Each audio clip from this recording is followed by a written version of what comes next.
नमो तस्स भगवतो आरहतो सम्मा सम्बुद्धस्स।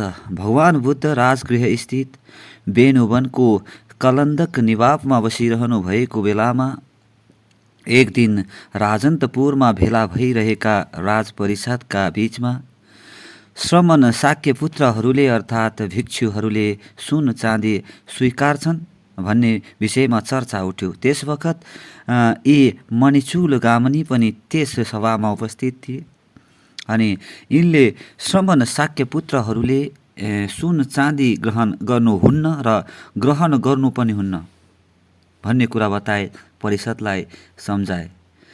त्यसपछि यस विषयमा भगवानको राय बुझ्नको निमित्त भगवान कहाँ गई भगवानसँग यिनले सोद्धा भगवानले पनि हुन्न भन्ने कुरामा जोड दिनुभयो। जुन कुरा अगाडि अनुदित मूल सूत्रले प्रश्न गरेको छ। सुन चाँदी अनुरूप छैन। एक समय भगवान राजगृह स्थित बेनुवनको कलन्दक निवापमा बसिरहनु भएको थियो। त्यस समय राजन्तपुरमा बसेको र भेला भएको राजपरिषदको बीचमा यस्तो कुरा उठ्यो। श्रमण शाक्यपुत्रहरूको निमित्त सुन चाँदी अनुरूप छ। श्रमण शाक्यपुत्रहरूले सुन चाँदी स्वीकार्छन् र श्रमण शाक्यपुत्रहरूले सुन चाँदी प्रतिग्रहण गर्छन्। त्यस समय मणिचुल गामनी त्यस परिषदमा बसेका थिए अनि मणिचुल गामनीले त्यो परिषदलाई यस्तो भने, आर्य हो, यस्तो नभन्नुहोस्। श्रमण शाक्यपुत्रहरूको निमित्त सुन चाँदी अनुरूप छैन।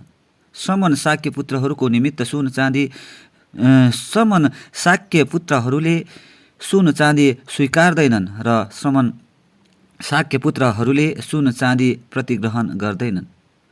श्रमण शाक्यपुत्रहरूले मणि सुवर्णहरू निक्षेप गरेका छन् र उनीहरू सुन चाँदीबाट दूर छन्।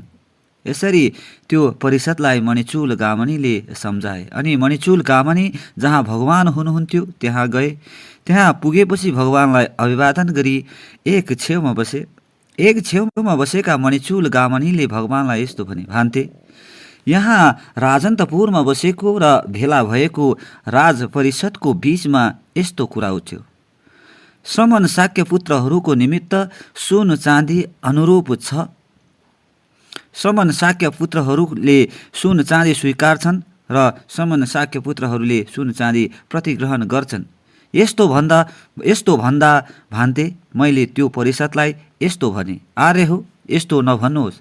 श्रमण शाक्यपुत्रहरूको निमित्त सुन चाँदी अनुरूप छैन। श्रमण शाक्यपुत्रहरूले सुन चाँदी स्वीकार्दैनन् र श्रमण शाक्यपुत्रहरूले सुन चाँदी प्रतिग्रहण गर्दैनन्। श्रमण शाक्यपुत्रहरूले मणि सुवर्णहरू निक्षेप गरेका छन् र उनीहरू सुन चाँदीबाट दूर छन्। भान्ते, यसरी मैले त्यो परिषदलाई सम्झाए।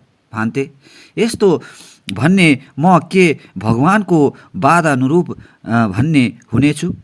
भगवानलाई मैले झुटो आरोप त लगाइन? के मैले धर्मानुरूप भनेको छु?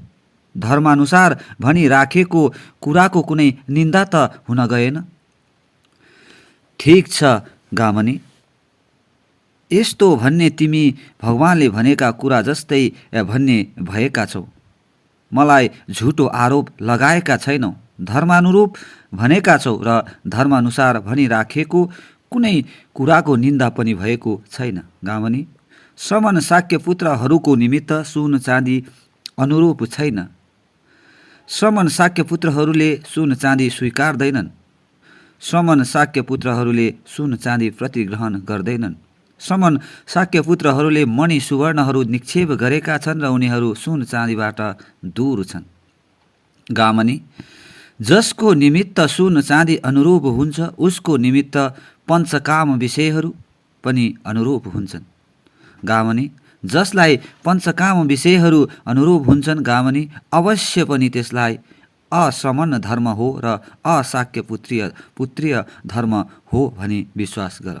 गामनी, बरु म यस्तो भन्दछु, तृण छाना हाल्ने खर चाहनेले छाना हाल्ने खर खोज्नुपर्छ। तृण चाहनेले तृण खोज्नुपर्छ। काठ चाहनेले काठ खोज्नुपर्छ। गाडा चाहनेले गाडा खोज्नुपर्छ र पुरुष चाहनेले पुरुष खोज्नुपर्छ गामनी।